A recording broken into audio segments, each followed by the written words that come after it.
كتب عليكم الصيام كما كتب على الذين من قبلكم لعلكم تتقون.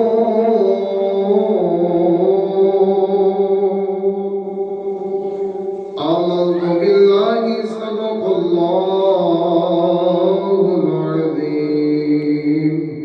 إن الله وملائكته يصلون على النبي يا أيها الذين آمنوا صلوا عليه وسلموا تسليما. مل کے بابا سے بلند کریے الصلاۃ والسلام عليك يا رسول الله وعلى آلك وصحبك يا رحمة للعالمين.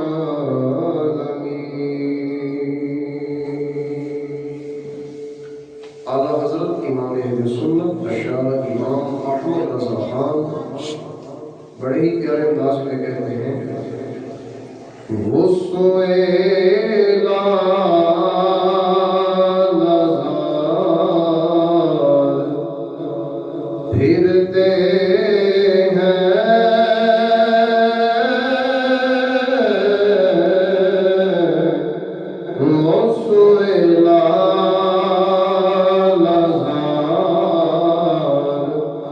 پھرتے ہیں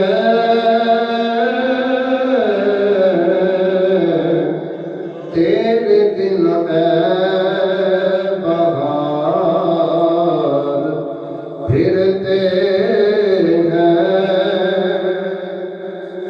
لاکھوں قدسی ہے کام خدمت پر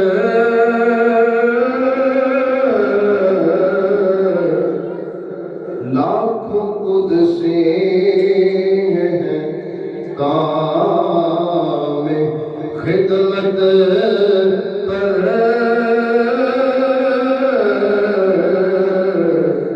لاکھوں گردے مزار پھرتے ہیں لاکھوں گردے مزار پھرتے ہیں. یہ تو سارے جانتے ہیں 70,000 صبح 70,000 شام. میرے مصطفیٰ کی بارگاہ میں فرشتے حاضر ہوتے ہیں، اپنے پروں سے سرکار کے روزے کو ڈھانپ لیتے ہیں اور ساتھ مصطفیٰ کے درود و سلام کرتے ہیں. تو میرے امام کہتے ہیں لاکھوں قدسی ہے کام خدمت پر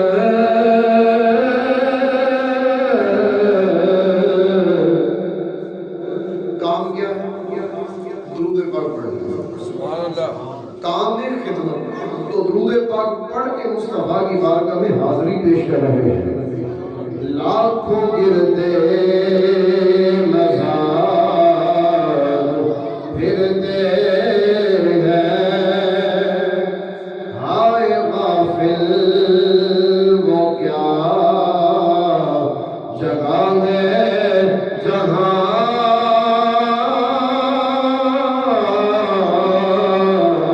ہائے غافل وہ کیا جگہ ہے جہاں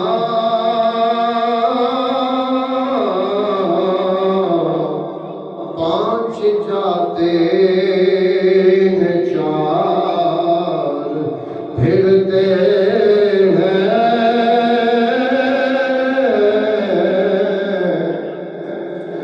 پانچ جاتے ہیں چار کرتے ہیں. وہ جو میت کی چارپائی ہوتی ہے اس کے اوپر ایک ہی ہوتا ہے. تو میت کی چارپائی میں ایک ہوتا ہے، چار اس کو کندھا دینے والے، ٹوٹل 5 ہو گئے. ایک کو قبر میں رکھا، 4 واپس آ گیا۔ اور میرے امام کو یہ بڑا کہاں یاد آئی قبر کی، مصطفیٰ کے قدموں میں بالکل مدینہ شریف میں مسجد نبوی میں حضور کے چہرے کے سامنے بیٹھے تھے۔ اس جگہ کو کہتے ہیں مواجہہ۔ مواجہ شریف کے بالکل سامنے بیٹھے ہوئے یہ نعت بیان کر رہے ہیں، وہ سوئے لال ازار پھرتے ہیں، تیرے دل اے بہار پھرتے ہیں۔ پھر قبر کی یاد آ گئی، وہ کہتے ہیں ہائے غافل، اپنے آپ کو کہا غافل، تو نے کون سی اتنی نیکیاں کی ہیں، کون سی نیکی ہے تیرے پاس؟ ہائے غافل اور بے خبر، اپنے آپ کو جھنجھوڑ رہے ہیں مصطفیٰ کی بارگاہ میں، اور دنیا پتہ نہیں کیا لینے جاتی ہے، لیکن جو مصطفیٰ کے عاشق ہوتے ہیں وہ مصطفیٰ کا دیدار لینے جاتے ہیں۔ ان کا دیدار ان کی زندگی ہے، اور سرکار سے رابطہ یہ ان کی زندگی کا مقصد ہے۔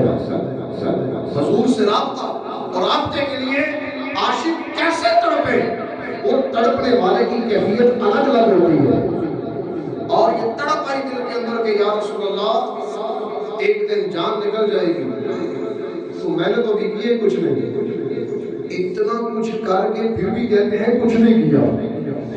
اندازہ کر کیسی عاجزی ہے ان اللہ والوں میں۔ وہ کہتے ہیں ہائے غافل وہ کیا جگہ دے جہاں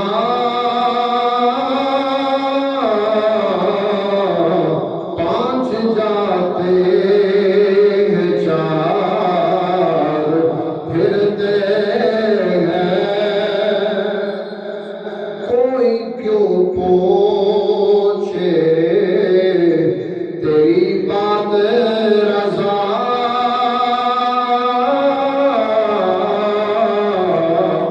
کوئی کیوں پوچھے تیری بات رضا،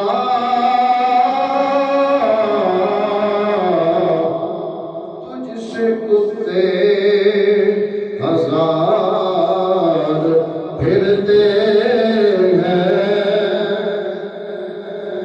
اپنے آپ کو انتہا درجے کا گرا دیا، انتہا درجے کا گرا دیا۔ کائنات کے اندر اس طرح کے جانور کی کوئی اوقات نہیں ہوتی، اور اپنے آپ کو تشبیہ دے کر اس سے بھی گرا دیا۔ تو وہ مقام ہی ایسا ہے جہاں پر گرنے کا وقت ہے، اپنی میں کو مٹا دیا جائے، عاجزی کا اظہار کیا جائے، اگر ادھر نہیں کرنا تو اور کدھر کرنا ہے۔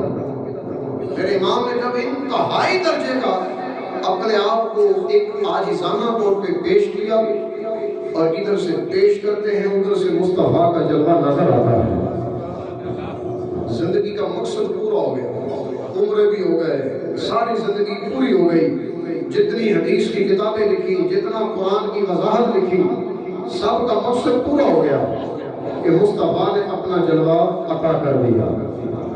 تو بہرحال اللہ تبارک و تعالیٰ کی حمد و ثنا اور اس کے پیارے حبیب علیہ السلام کی بارگاہ میں ہدیۃً درود و سلام عرض کرنے کے بعد رب ذوالجلال کی بارگاہ میں التجا ہے، خالق کائنات ہمارا مل بیٹھنا اپنی بارگاہ میں قبول فرمائے۔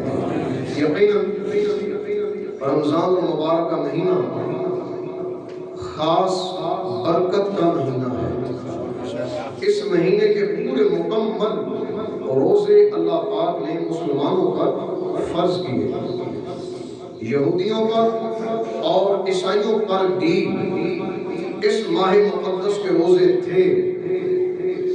امت کے آنے سے پہلے، سرکار کی امت کے آنے سے پہلے یہودیوں پر بھی اور عیسائیوں پر بھی تھے، لیکن وہ کمی بیشی کیوں کرتے تھے کہ جب گرمیوں میں روزے آتے تو کہتے ہیں اب نہیں رکھنے، جب سردیاں آئیں گی تو پھر رکھ لیں گے، تبدیلی کرتے، مہینہ چینج کر دیتے، اور کوئی 30-40 نہیں، انہوں نے اپنی زندگی میں 50 روزے رکھے۔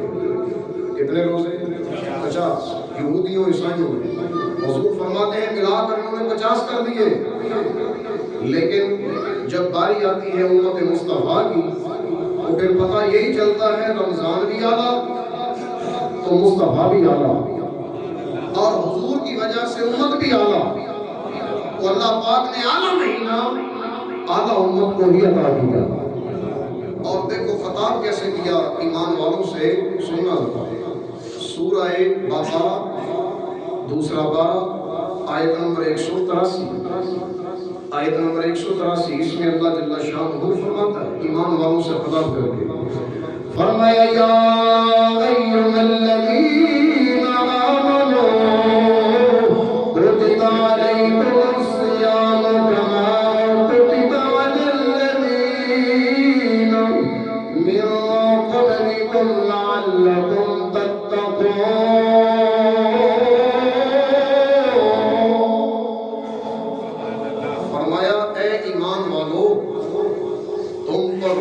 فرض کر دیے گئے جس طرح تم سے پہلی امتوں پر روزے فرض کیے گئے۔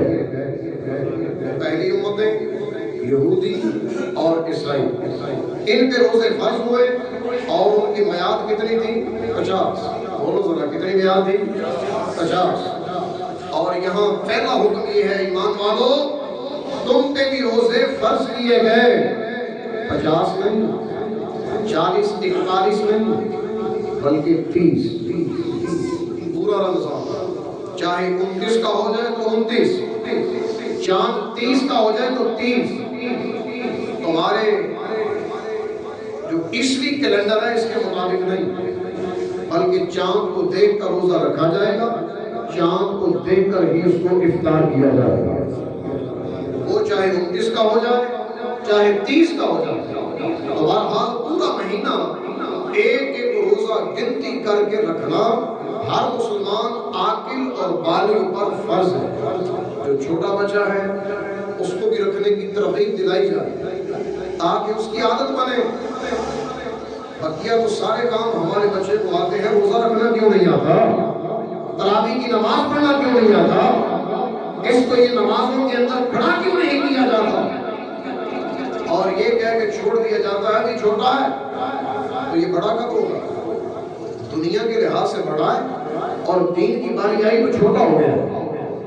بہرحال نہیں، بخاری شریف کی حدیث ہے، صحابیہ اپنے بچوں کو روزہ رکھواتی تھی۔ صحابیہ کیسی پیاری مائیں ہیں جو اپنے بچوں کو حضور کے دور میں روزہ رکھواتی تھی اور فرماتی ہیں کہ جب دوپہر کا وقت آتا بھوک زیادہ لگتی تو بچہ روتا، ماں مجھے کھانا چاہیے، تو ماں بنا کیا کرتی؟ آٹا لے کر اس کا کھلونا بنا کے بچے کو دیتی، بیٹا یہ دیکھو یہ گڑیا ہے، یہ دیکھو یہ گھوڑا ہے، یہ چڑیا ہے، مطلب دل بہلاتی تاکہ ٹائم پورا ہو جائے، بچہ بھی اس امتحان میں کامیاب ہو جائے۔ ایک پرندے کا بچہ جب چھوٹا ہوتا ہے پرندہ اس کو چھوڑ دیتا ہے، جب اس کے پر نکلنا شروع ہوتے ہیں تو پھر چھوڑتا نہیں، پھر آگے آگے اڑتا ہے تاکہ اس کو بھی سمجھ آ جائے اڑتے یوں ہیں، ہماری زندگی یوں ہے۔ تو ایک انسان ایسا کیوں نہیں کرتا؟ اپنے بچوں کو بھی اس طرح کا انداز دیا جائے تاکہ نیکی کرنے کا اس کا ذہن بنے۔ روزہ ہے کیا چیز؟ کھانے پینے سے رک جانا، یہ تو سب کو پتا ہے، کھانا بھی نہیں پینا بھی نہیں، کیوں؟ روزہ ٹوٹ جائے گا، روزہ ٹوٹ جائے گا، رب کے مجرم ہو جاؤ گے۔ کھانا بھی نہیں ہے، پینا بھی نہیں ہے، ہم نے تو آج تک یہی سوچا ہے کھانے پینے سے رک جاؤ روزہ پورا ہو جائے گا۔ فلمیں بھی دیکھو، گانے بھی سنتے رہو، حرام مال بھی کماتے رہو، دھوکہ بھی دیتے رہو، جھوٹی قسمیں بھی اٹھاتے رہو، سود کا کاروبار بھی چلتا رہے، زنا کا اڈا بھی چلتا رہے، راتوں کو شرابیں بھی عام چلتی رہے، فلمیں بھی دیکھی جاتی رہے، گانے کی سنتے سنتے زندگی بیتے، اور صبح روزہ بھی رکھا ہے، اور میں سمجھتا ہوں نماز بھی نہیں پڑھی اور بندہ سمجھتا ہے کہ میں روزہ دار ہوں۔ روزہ رکھا ہوا ہے. جس طرح کھانے پینے سے رک جانا روزے کا نام ہے، اس طرح غلط کاموں سے رک جانا یہ بھی روزہ ہے. اصل مقصد بلا کیا ہے روزہ رکھنے کا؟ سو قرآن میں ایک لفظ ہے، فرمایا لعلکم تتقون.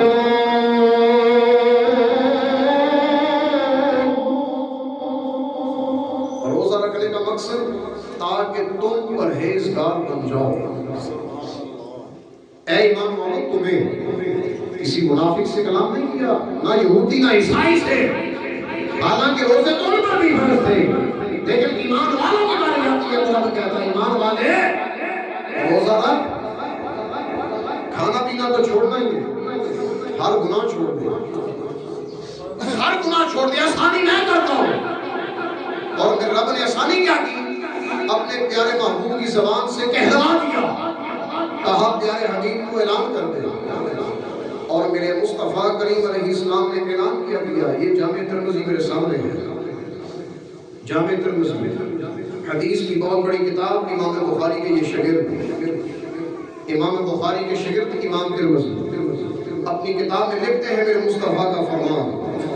آقا علیہ السلام فرماتے ہیں کہ جب رمضان کے مہینے کی پہلی رات آتی ہے، توجہ کیجیے، پہلی رات آتی ہے تو صفدت الشیاطین، شیطانوں کو زنجیروں سے جھگڑ دیا جاتا ہے. شیطان کو زنجیریں ڈال کر جھگڑ دیا جاتا ہے. کوئی کائنات کا بندہ اٹھ کے کہہ دے میں شیطان پکڑ سکتا ہوں، اس کو قید کر سکتا ہوں، زنجیریں باندھ سکتا ہوں، کہہ سکتا ہے، کر نہیں سکتا. کیونکہ شیطان کسی کے جال میں آتا نہیں ہے. آئے تو تب نا جب نظر آئے، تو نظر تو آتا نہیں. پکڑو گے کیسے، بچو گے کیسے؟ تو رب کہتا ہے آسانی میں دیتا ہوں. روزہ تم رکھو، متقی تم بن جاؤ، آسانیاں میں پیدا کرتا ہوں. میرے محبوب کا فرمان سنتے جاؤ. فرمایا کہ جب رمضان کی پہلی رات آتی ہے، شیطان کو زنجیر میں جھگڑ دیا جاتا ہے. پھر غلقت ابواب النیران، فرمایا جہنم کے سارے دروازے بند کر دیے جاتے ہیں. لہا سبعۃ ابواب، قرآن کہتا ہے جہنم کے 7 دروازے ہیں، ساتوں کے ساتوں بند کر دیے جاتے ہیں. رمضان کی پہلی رات، یہ رمضان کی برکت ہے، یہ رمضان کی رحمت ہے، یہ رمضان میں رب تعالیٰ کی رحمت اپنے جھولوں پر ہوتی ہے. جہنم کے دروازے بند کر دیے. اگلا کام کیا گیا؟ آقا فرماتے ہیں فتحت ابواب الجنہ، جنت کے 8 ہیں، جہنم کے 7 ہیں. تو رب کی رحمت مذہب پہ زیادہ ہے، اس لیے وہاں 8 اور یہاں 7. جنت کے 8 دروازے کھول دیے جاتے ہیں. میرے آقا نے فرمایا لم یغلق منہا باب، پہلے رمضان سے لے کر آخری رمضان تک جنت کا کوئی بھی دروازہ بند نہیں کیا جاتا، کھلے رہتے ہیں. رب کی رحمت کھل گئی، وسیع ہو گئی، صبح بھی شام بھی. فرمایا ینادی منادی، ایک منادی ندا کرتا ہے نیکیاں کرنے والوں کر لو، ابھی موقع ہے، نیکیاں کرنے والوں کر لو، اور گناہ سے بچنے والوں بچ جاؤ. یہ رحمت کا دروازہ کھل گیا. پھر فرمایا للہ یتقاء من النار، ہر رات ہر دن میں اللہ کئی سارے اپنے بندوں کی گردنوں کو جہنم سے آزاد کر دیتا ہے. اور یہ ہر رات ہر دن میں ہوتا ہے، جہنم سے کئی گردنیں آزاد کی جاتی ہیں. میرے آقا فرماتے ہیں ذالک کل لیلہ، یاد رکھو یہ ہر رات میں ہوتا ہے. کتنے بندے رات کے ان کو جہنم سے آزاد کیے جاتے ہیں، اور ادھر سے بندے اگر گناہ کر رہے ہوں تو کیسی آزادی ملے گی؟ صبح بندے روزہ رکھا ہے، نماز بھی نہیں پڑھی، تو کیا فائدہ ہوگا؟ متقی کیسے بنے گا؟ پہلے تو قصور تھا شیطان کا، اس نے بہلا دیا، بہکانے میں آ گیا، سرکش بنا دیا. وہ سرکش تو جھنجھوڑ دیا گیا، جھگڑ دیا گیا. اب قصور کس کا ہے؟ تیرا اپنا ہے. اور اب بھی اگر تو باز نہ آئے، اتنی ساری آسانیاں رب نے عطا کر دی اور قرآن میں اس آسانی کا اعلان بھی کیا۔ فرمایا سنو آیت نمبر 185، فرمایا یرید اللہ بکم اليسر ولا یرید بکم العسر ولتکملوا العدۃ ولتکبروا اللہ علی ما ہداکم ولعلکم تشکرون۔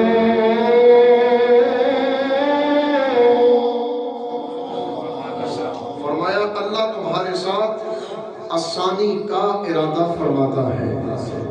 رمضان دیے نا تو سارا دن پینا نہیں ہے، کھانا نہیں ہے، گناہ نہیں کرنا، تو یہ کوئی اوکھا کام نہیں ہے۔ رب نے رمضان دے کر کوئی مشکل کا اعلان نہیں کیا۔ میرا رب فرماتا ہے یہ تمہارے لیے آسانی ہے۔ اور میرے آقا نے کیا آسانی کی؟ حضور فرماتے ہیں سومو، روزہ رکھو صحت مند رہو گے، روزہ رکھو صحت مند رہو گے۔ اور ادھر آج کل کے سائنسدان ڈاکٹروں نے تحقیقیں کرنی شروع کر دی۔ جو سب سے ہائی مرض ہے کینسر، اس کا نام سن کے بندہ کانپنے لگا، آدھا بیمار ہو جاتا۔ تو ڈاکٹر اس وقت تحقیق کر کے بتاتا ہے جناب کینسر کا مریض جب پورے ماہ رمضان کے روزے رکھتا ہے، سارا دن بھوکا پیاسا رہتا ہے، قدرتی طور پر اس کے جسم کے بعض اعضاء اس کے فاسد اعضاء کو کھانا شروع کرتے ہیں، حتیٰ کہ جو خراب حصہ ہوتا ہے وہ آہستہ آہستہ گھٹنا شروع ہو جاتا ہے۔ ادھر سے مہینہ پورا ہوتا ہے، ادھر سے مرض صحیح ہو جاتا ہے۔ کینسر کا مریض اگر روزہ رکھے تو صحیح ہو جائے، اور ہم صحیح سلامت ہوں تو پھر بھی روزہ نہ رکھیں، سب کے سامنے دکانیں کھلی ہوں، کھاتے رہیں پیتے رہیں اور حکم شرعی بھی سن لیں۔ فقہا نے فرمایا کہ اگر کوئی اعلانیہ سب کے سامنے کھائے پیے، اس کو اعلانیہ قتل کرنے کا حکم دیا جائے۔ ایسے بندے کو زندہ رہنے کا کوئی حق نہیں ہے جو اللہ کے مقابلے میں اعلانیہ اس طرح کی جرات کرتا ہے۔ حکم یہ ہے قتل کر دیا جائے، لیکن قتل ہر بندے کو اجازت نہیں ہے، حاکم اسلام کا کام ہے۔ اور آج کل تو اتنی زیادتی ہے، الامان والعفی، سب کے سامنے کھا بھی رہے ہیں، پی بھی رہے ہیں اور بتا بھی رہے ہیں یار میں نے روزہ نہیں رکھا، شرم نہیں آتی اس طرح کا جملہ بولتے ہوئے، حیا نہیں آتی اس طرح کا جملہ بولتے ہوئے۔ رب کا مہینہ ہے، رب کا حکم ہے، دروازے رحمت کے کھول دیے گئے، جہنم کو بند کر دیا گیا، اور ابھی تک تو نے اپنی عادت کو نہیں بدلا، ابھی تک تیری عادت نہیں بدلی۔ روزہ رکھ کر بھی اگر نیتیں کرتے رہو گے یا چوکوں میں، دکانوں میں، بیٹھکوں میں بیٹھ کر کوئی سیاستدان کو پکڑ لیا، باتیں شروع کر دی، غیبت ہے، چغلی ہے، بہتان ہے، کئی سارے گناہ کیے، کیا کر رہے ہو؟ تو کہتے ہیں جناب ٹائم پاس کر رہے ہیں۔ یہ ٹائم پاس کرنے کا انوکھا انداز ہے۔ اور ٹائم پاس کرو، حقیقت میں پاس کرو۔ قرآن رب نے اسی مہینے میں دیا ہے، پڑھتے رہو۔ حقیقت میں ٹائم فیل نہیں ہوگا، صحیح پاس ہوگا، ٹائم ضائع نہیں ہوگا، نیکیوں میں گزرے گا۔ رات بھی قرآن پڑھو، صبح بھی قرآن پڑھو، جب دل دنیا سے اک جائے قرآن کھول لو، کھولو یار، مہینہ قرآن کھولنے کا ہے، باتیں کرنے کا نہیں ہے، یہ غیبتیں اور چغلیاں کرنے کا نہیں ہے، سوچ لو۔ اس لیے علماء کہتے ہیں گناہ کرنے سے اچھا ہے سو جاؤ، گناہ کرنے سے اچھا ہے سو جاؤ۔ سونا گناہ تو نہیں ہے نا، اور سونے سے گناہ تو نہیں ملتا نا۔ بندہ سو گیا لیکن سارا دن سویا رہے، نماز کے ٹائم اٹھے، نماز پڑھے، پھر سو جائے، ٹائم تو گزر جائے گا، تو نیکیاں کیسے کماؤ گے؟ بندہ جاگتا رہے اور جاگ کر اپنے نفس کا مقابلہ کرتا رہے، لعلکم تتقون کا مصداق بنے، تب مزہ ہے۔ اور اس کا حل کیا ہے؟ روزانہ قرآن پڑھا جائے، اپنی عادت اور ذہن کو چینج کیا جائے۔ پڑھ سکتے ہو، ایک صفحہ صبح پڑھیں، سب سے کم درجہ، ایک صفحہ صبح پڑھیں، ایک صفحہ ظہر کے وقت پڑھیں، ایک صفحہ عصر میں پڑھیں، کتنے صفحے ہو؟ 3 صفوں میں کوئی 2 رکوع تو آ ہی جاتے ہیں، اور 2 رکوع تو نے قرآن کے دیکھ بھی لیے، اپنی زبان سے پڑھ بھی لیے، اور اگر اللہ نے علم دیا ہے تو سمجھ بھی آ گئی رب کہتا کیا ہے، رب نے میرے ساتھ کلام کیا کیا ہے، اور یقین مانے ادھر سے تم قرآن پڑھتے جاؤ گے، اللہ ادھر سے تمہارا دل صحیح کرتا جائے گا۔ جس کا دنیا میں دل بڑا اٹھا ہے نا، بڑی مشکل میں ہے۔ میں یقین سے کہتا ہوں قرآن پڑھنا اپنی عادت بنا لو۔ جب قرآن پڑھنے سے تمہارا دل پگھلے گا، گناہ صاف ہوں گے، تو دل کی مشکلات ساری حل ہو جائے گی، پھر بھی چین نہ آئے تو سورہ یاسین قرآن کا دل ہے، یہ تمہارا دل صحیح کرنے کے لیے یہ دل کافی ہے۔ صبح بھی پڑھو، شام بھی پڑھو۔ 20 حج کا ثواب ہے۔ کتنے حج کا ثواب؟ 20۔ بلند آواز بولو کتنے؟ 20 حج کا ثواب ہے ایک بار سورہ یاسین پڑھنے سے۔ اب دنیا حج کرتی ہے تو 12 لاکھ 13 لاکھ 10 لاکھ حسب توفیق لاکھوں میں پیسہ لگتا ہے، گارنٹی بھی کوئی نہیں اس کا حج قبول ہے کہ نہیں، اس نے کوئی غلطیوں سے پاک حج کیا ہے کہ نہیں، کوئی گارنٹی نہیں، کر کے پھر بھی کہتے ہیں یا اللہ ہمت تو کی تھی، آگے قبول کرنا تیری مرضی ہے، لیکن ادھر میرے آقا نے گارنٹی دی ہے۔ ایک بار سورہ یاسین پڑھو اپنی زبان سے، فرمایا 20 حج کا رب تمہیں ثواب عطا کرے گا۔ رمضان کا مہینہ ہو تو لاجواب ہے۔ سورہ یاسین سے میں صرف ایک آیت پڑھتا ہوں، آیت نمبر 65 آیت نمبر 65 میں رب تعالیٰ فرماتا ہے، سنو ذرا، فرمایا اليوم نختم على افواههم وتكلمنا ايديهم وتشهد ارجلهم بما كانوا يكسبون۔ ذرا دل میں ہاتھ بھی رکھیں اور اس کا ترجمہ بھی سنیں۔ یاسین پڑھتے پڑھتے ذرا یہ آیت بھی آئے گی تو اس کو ہر دفعہ اسی انداز میں پڑھنا۔ ترجمہ یوں ہے، الیوم قیامت والے دن، یوم سے مراد دن، دنیا کا نہیں، قیامت کا۔ فرمایا قیامت کے دن نختم علی افواہہم، ہم تیرے منہ کے اوپر مہر لگا دیں گے۔ پنجابی جیتا کہہ لو کہ تیرا منہ بند کر دیں گے۔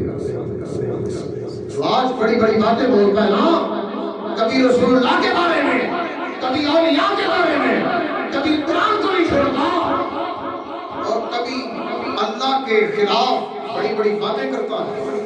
فرمایا ہم اس منہ کے اوپر مہر لگا دیں گے، منہ بند ہو جائے گا، زبان بول نہیں سکے گی، تو پھر بولے گا کون؟ اللہ کی بارگاہ میں گواہی کم دے گا۔ سنو اگلے لفظ، فرمایا تکلمنا ایدیہم، لوگوں کے ہاتھ کلام کریں گے ہم سے، یہ ہاتھ بول کر کہے گا یا اللہ اس نے یہ گناہ کیا، اس نے یہ گناہ کیا۔ ہاتھوں سے گناہ زیادہ ہوتا ہے، موبائل بھی تو ہاتھوں سے چلایا جاتا ہے، کون سا پاؤں سے چلاتے ہیں؟ ہاتھ سے چلاتے ہیں۔ مصطفیٰ کے زمانے میں موبائل تھا نہیں تھا، تصور بھی نہیں تھا، اور میرے آقا بھلا کیا فرماتے ہیں؟ آقا فرماتے ہیں صحابہ جانتے ہو اس وقت کو؟ کہنے لگے حضور نہیں۔ فرمایا میں جانتا ہوں، بتاتا ہوں۔ اس وقت میں آسمان سے دیکھ رہا ہوں کہ اتنے فتنے نازل ہو رہے ہیں جیسے بارش کے قطرے، جس طرح بارش نازل ہوتی ہے، قطرے نازل ہوتے ہیں، اس طرح آسمان سے میں دیکھ رہا ہوں کتنے فتنے ہیں بارش کے قطروں کی طرح، اور یہ اس وقت کے لیے نہیں ہے، تمہارے بعد آنے والے وقت کے لیے ہے۔ اور آج وہ فتنے آ گئے، ہر بچے کے ہاتھ میں، بڑے کے ہاتھ میں، جوان کے ہاتھ میں۔ اتنا بندہ قرآن نہیں کھولتا، یقین مانے، جتنا بندہ موبائل پر کھولتا ہے۔ اور تمہاری عادت کیسی خراب ہو گئی، زندگی کا اتنا وقت ضائع ہو گیا۔ رب کی بارگاہ میں جواب کیا دو گے؟ رب کا کلام یہ کہتا ہے، قرآن کے دل میں لکھا ہے، تیرے ہاتھ تیرے خلاف بول کر گواہی دیں گے اس بندے نے غلط کام کیا تھا۔ کیا جوان آج کل ٹک ٹاک نہیں چلا رہے اور بڑے بڑے خرچہ کر کے موبائل لے کر ٹک ٹاک کے لیے پیسہ خرچ کرتے ہیں تاکہ میں اچھا لگوں، کوئی غلط کام کروں، کوئی غلط حرکت کروں جس کی وجہ سے میری مشہوری ہو جائے اور مجھے پیسہ بھی دیا جائے۔ قرآن سن لو اس طرح کا کام کرنے سے پہلے، کیونکہ تم یہودی نہیں ہو، عیسائی اور مشرک اور کافر نہیں ہو، ایمان والے ہو، تو پھر اپنے ایمان کو بچا کے رکھو، اپنے ایمان کو حفاظت میں رکھو۔ رب کہتا ہے تکلمنا ایدیہم، فرمایا ہاتھوں کو بچا لو، قیامت والے دن یہ ہاتھ ہم سے کلام کریں گے، ہم سے باتیں کریں گے، یا اللہ اس نے یہ گناہ کر لیا، ہم گواہی دیتے ہیں۔ اگلی بات وَتَشْهَدُ أَرْجُلُهُمْ، ان کے قدم گواہی دیں گے، قدم بھی بول کر کہیں گے یا اللہ اس گناہ کی طرف یہ چل کر گیا۔ سوچ لو، غلط حرکت کرنے کی طرف چلنے سے پہلے سوچ لو، بِمَا كَانُوا يَكْسِبُونَ، جو بھی کمایا، جو بھی دنیا میں کیا، ایک ایک حرکت کھول کر تیرے سامنے آ جائے گی۔ زبان کے ذریعے بندہ صفائی دے سکتا ہے، ہاتھ صفائی نہیں دیتے کیونکہ یہ بولتا ہی نہیں، ان کو بہانہ آتا ہی نہیں، ان کو عذر آتا ہی نہیں، پیر بول کر نہیں کہے گا کہ ادھر کی بات ادھر کی بات، ادھر سے کوئی اور گلا شکوہ بالکل نہیں۔ زبان ہی سب کچھ کرتی ہے، ہیلا بھی یہی کرتی ہے، شک بھی یہی پیدا کرتی ہے، تو اس لیے سب سے پہلے زبان ہی بند کر دی جائے گی تاکہ کوئی بہانہ ہو ہی نہ ہو۔ رب کی بارگاہ میں بندہ بول نہیں سکے گا، اس طرح کھڑے ہونا ہے کہ بندے کا منہ بند کر دیا جائے، ہاتھ گواہی دے، پاؤں گواہی دے، تو کام ہی اچھا کر لو تاکہ زبان بولے، ہاتھ بولے اور پاؤں بول کر کہے یا اللہ رمضان کا وقت تھا، تیرا بندہ تھا، تیرا گھر تھا، اور اس کی زبان پر تلاوت قرآن تھا، ہاتھوں میں بھی قرآن ہی تھا، اپنے پاؤں سے بھی چل کر یہ مسجد میں ہی گیا۔ اور اگلی حدیث یہ بھی ہے، میرے آقا فرماتے ہیں اس قرآن کو قیامت والے دن جسم دیا جائے گا، زبان دی جائے گی، آنکھیں دی جائے گی، بولے گا اور بول کر کہے گا مولا اس خوش نصیب نے ساری رات پڑھا، اس نے سارا دن مجھے پڑھا، تو اس نے پڑھ پڑھ کے میرے پڑھنے کا حق ادا کر دیا، آج میں اس بندے کے حق میں تیری بارگاہ میں سفارشی بن جاتا ہوں، میری سفارش اس بندے کے حق میں قبول کر۔ بندہ غلط ہو سکتا ہے، قرآن غلط نہیں ہو سکتا، اس میں تو غلطی کا شبہ بھی نہیں ہے، تو پھر اس کا مطلب کیا ہے؟ قرآن پڑھ پڑھ کے اس کا حق تم ادا کر دو، قرآن قیامت والے دن تمہاری سفارش کا حق ادا کر دے گا، اور اس کی سفارش کی قبولیت تو پکی ہے، اس میں شبہ نہیں ہے۔ اس لیے عشق محمد کی شمع جلا لو دل میں، بعد مرنے کے قبر میں اجالا ہوگا۔ یہ مصطفیٰ کریم علیہ السلام کا جو چراغ دیا ہوا ہے، اس کی روشنی میں آ جاؤ، قبر میں بھی فائدہ ہوگا، قیامت والے دن بھی ہوگا۔ اللہ ہمیں اپنے اعضاء کی حفاظت کرتے ہوئے مکمل رمضان کی برکات لینے کی توفیق عطا فرمائے۔ وآخر دعوانا ان الحمد للہ رب العالمین۔